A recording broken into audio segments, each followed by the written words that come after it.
Hey guys, it's Margaret Guy here, and today we're going to be reacting to My Story Animated. Dad left me in the river, I came back. 15 years later. One day in college, I was sitting with some friends by the river and I started to have a panic attack. This had never happened to me before, so it totally freaked me out. First, right off the bat, why did the. She could have showed us a panic attack, not. I'm confused. Okay. And why is her eyes white? Conspiracy theory. Her eyes, all her eyes is white.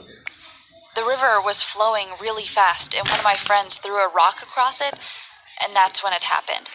My whole body just started shaking and the sun felt too bright and I just wanted to scream. After I calmed down, I grabbed my bag and went back to my dorm. I was so embarrassed and I just needed to be alone for a bit. You see, all I wanted was to fit in. After I calmed down, I grabbed my bag and went back to my dorm. I was so Y'all see what they did there, right? This is their channel. I'm reacting to their channel. Please don't copyright me, because I got copyrighted yesterday. I was supposed to post a video yesterday, but I got copyrighted. Okay, My Story Animated. That's what I'm reacting to, in their story, and they got that right there. Their logo right here. embarrassed, and I just needed to be alone for a bit. You see, all I wanted was to fit in. My whole life, I'd been bounced around between foster homes, and only once I reached college did I finally have a room of my own. The first day was really hard, There's though. a lot of houses. Everyone's parents were dropping them off and helping them unpack. Okay, why is their mouth like that? First of all, what the freak? And I had no one. I guess you could say I'm an orphan. My mom died giving birth to me, and then my memories go kind of hazy, but there was an accident of some sort, and then I don't remember much. I must have knocked my head really badly because I don't know what happened to my dad. The man who found me after the accident and looked after me said my dad had died in the accident. Y'all see her, like she is drenched, and usually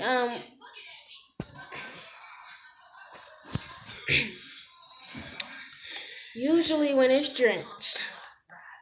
I said when it's. Usually when we're drenched with water, it does not look that blue. I was so young at the time, so I didn't really understand. The only thing that sticks in my mind is that we all spoke Spanish together, and we laughed a lot.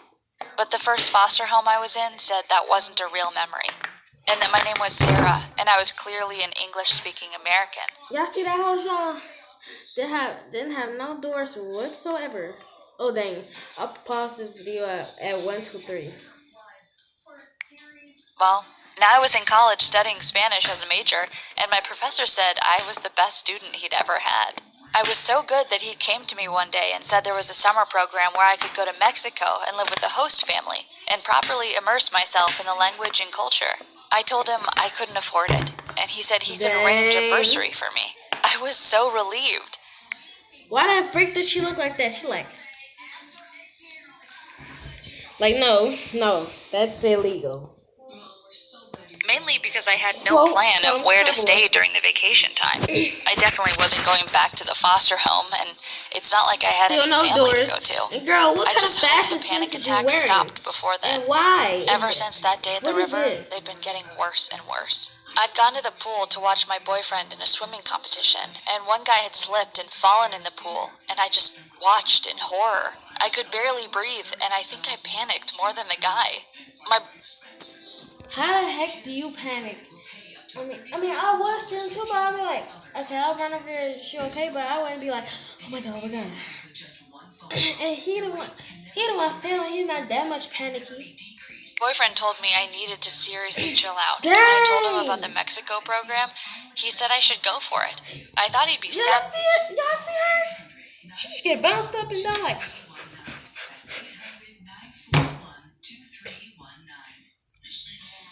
That I would be gone for the summer, but he said he'd come visit me near the end and we could travel around together. A few days before I was due to leave, I got really nervous. I'd never traveled anywhere before, but I knew I had to do this. There was another girl, Alana, going with me. but she'd be staying with another host family. When we got there, the director of the program picked us up, and My question is, why do they look so happy like that?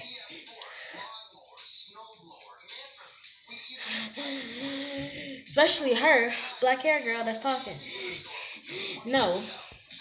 drove us to our new homes for the summer. We dropped Alana off first, and I was so glad I wasn't in her position. It looked like her host family were dirt poor. Their house was tiny. I'd already seen photos of where I'd be staying, and it was definitely nicer, even better than some of the foster homes I'd been in. My host parents were waiting for me outside, and when Commercial. they saw me, they came running over and started hugging me. It was so weird for me. I wasn't used to affection. They showed me around, and I was kind of disappointed it was just me and them. I was hoping for a host sister or brother. Alana at least had a host brother. She'd already texted me saying that he was a babe and that it didn't matter if they were poor, at least she had eye candy. She said we could all hang out the next day after class, and then I could meet. The animation switch over though. Alright, y'all, we're back.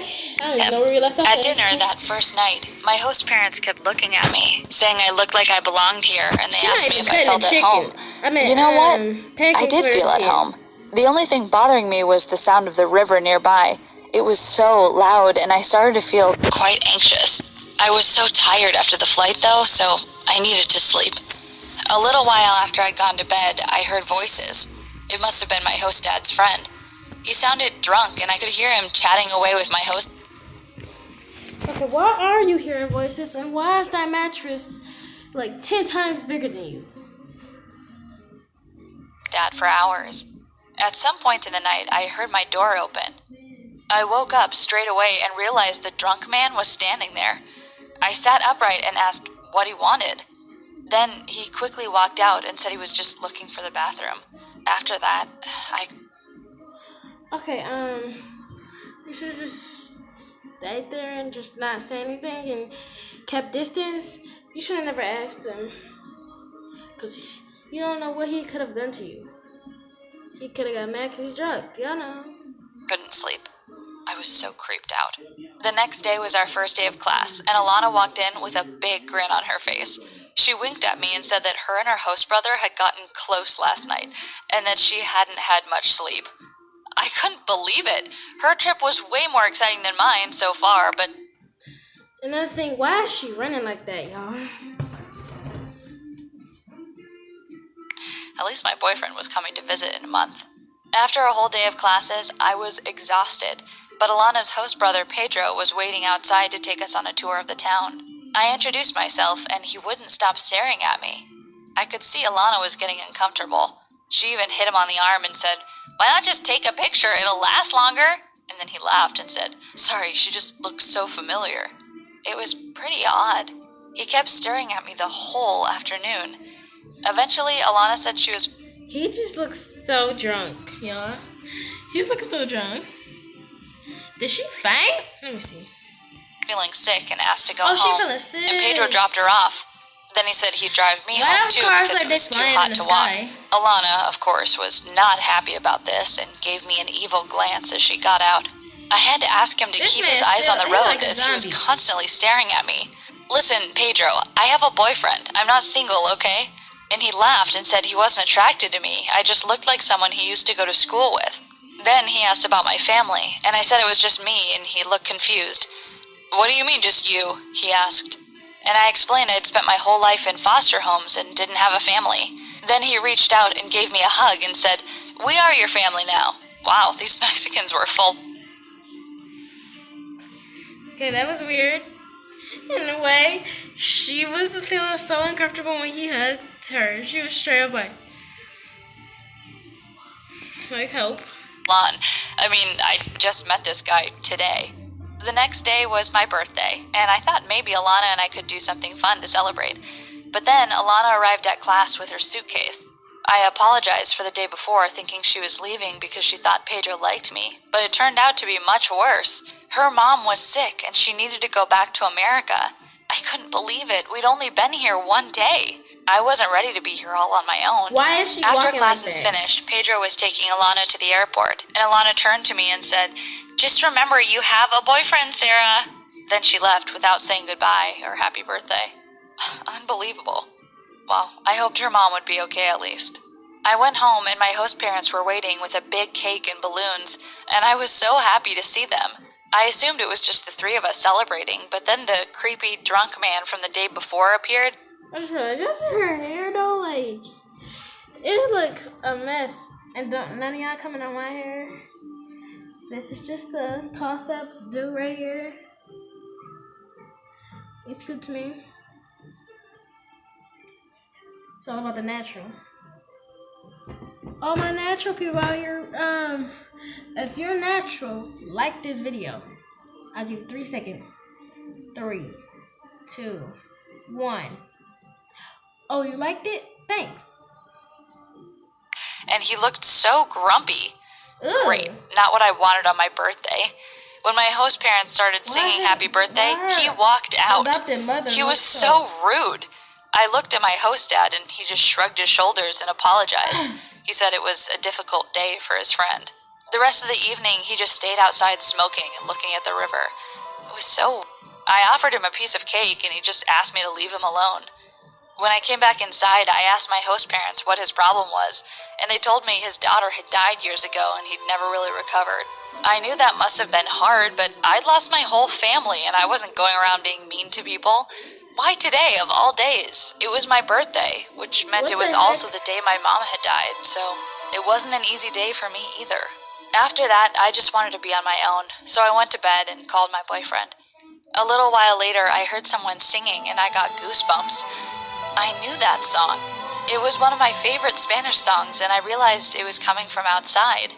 I peered outside my window and couldn't believe it. It was the grumpy guy singing.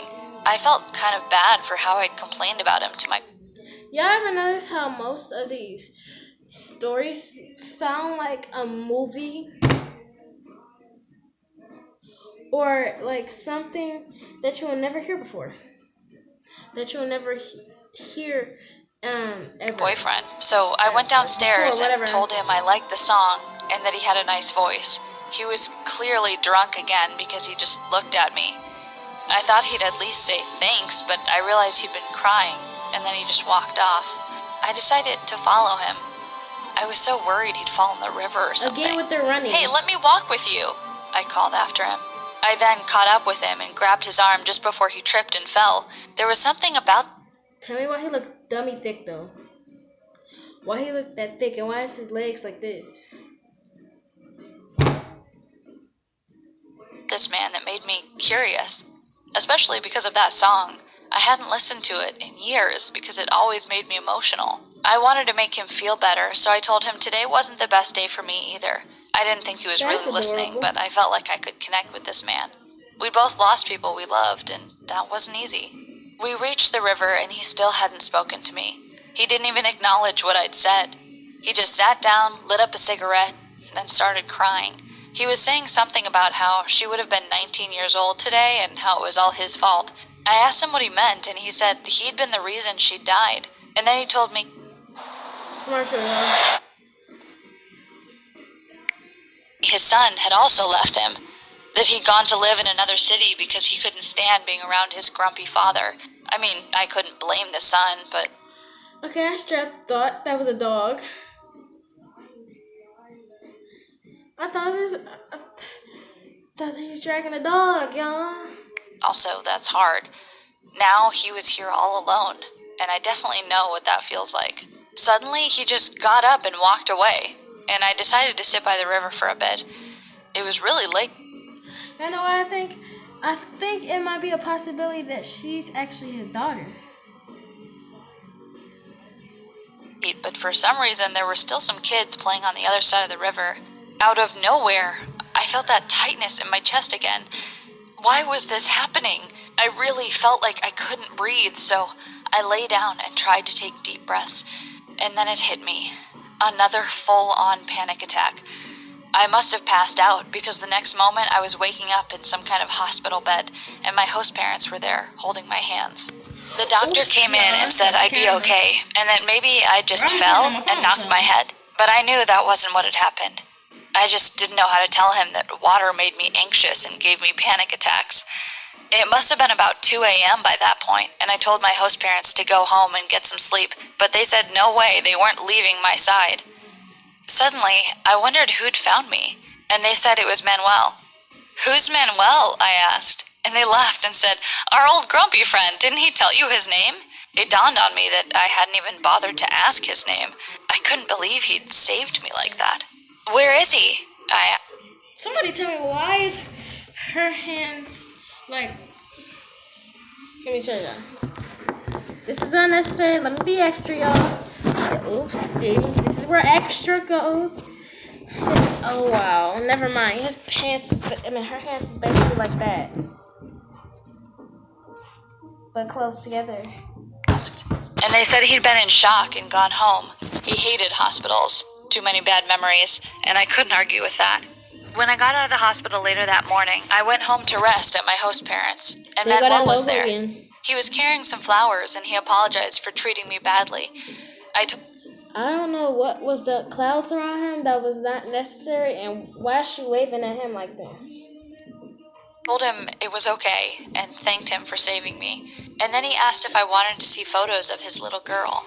Before I could even reply, he pulled out an album and started showing me baby photos. Aww. And then the last one he ever took of this girl, and it felt like I was about to have another panic attack. Except it wasn't because I was anxious. The little girl in the photos was me. See, I knew it. Yeah. I definitely think that was her father. This is her father, and I know it. I think I know where this is going. I honestly couldn't breathe, and I heard Manuel shouting for my host parents that it was happening again. I couldn't stop crying. It all came back to me that day at the river. We'd been so poor, and the bridge across the river had been destroyed in a flood. Dad cared so much about getting us to school on time that he put us inside these big plastic bags so we wouldn't get wet and carried us across the river. But then, one day, the current had been really strong and I'd been pulled out of my dad's arms. "That's me," I somehow managed to say through my tears. And then I looked at Manuel, really looked at him, and it was him. It was my dad. I knew it. And then I started singing the song he'd been singing the day before. The song he always sang to me and my brother when we couldn't get to sleep at night. The whole time, Manuel was just looking at me. And my host... Dang, y'all, this is an emotional story. I feel like crying right now.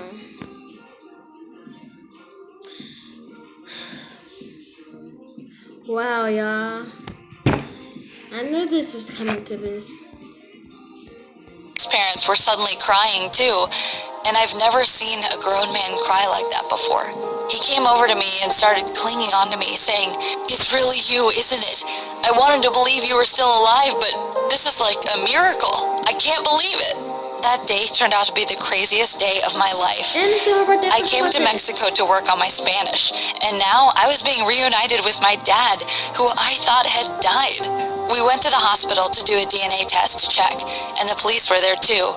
And when we got the result that proved Manuel was my dad, we were jumping around, crying and laughing, and I felt like I was truly at home for the first time in my life. Y'all see, she's still getting jumped around like she a freaking thing, like bam, bam, bam, bam, like this pistol, bam, bam, bam, bam. No, that's child abuse right there. The police filed a report and said that 14 years ago there had been some cases of kidnappings and that they'd lost track of them once they'd entered America. I was obviously one of those unlucky kids. Probably someone had found me washed up by the river and decided to chance their luck. In the end, I decided to stay in Mexico. My degree could wait, but spending another minute away from my dad couldn't. We had so many years to catch up on. I thought I was an orphan, but actually, I had a father all along. And a brother, too. In fact, the whole town became like family to me, with everyone celebrating the fact that I was alive and well. The police are still trying to figure out what happened all those years ago. and I hope the person gets caught. But I'm for gonna now, ask I just the want to enjoy prison every guard, moment of being home. prison, I found out my whatever. real name is Maria, so I let Sarah go. Maria. And my dad gave me my brother's number. Let me tell you. Fun fact, y'all, my middle name is Marie. I'm gonna give you my name. Christina Marie. Y'all see that? Tina Marie, Christina Aguilera, and then my last name is Lawson. That's it. I'm gonna tell you that. Christina Lawson. That was an emotional call to make. He's flying home soon, and I cannot wait to see him again. Oh, and Pedro had actually gone to school with me. Well, y'all, this is the end of the video. Make sure you like, comment, and subscribe to my channel. Okay, I'm being extra. But anyway, yeah, comment, do whatever you want. Except dislike. If you dislike, I'm going to come for you and come to your house. Then I'm going to find you. Then it's going to be your fault. Okay, let me stop. All right, bye.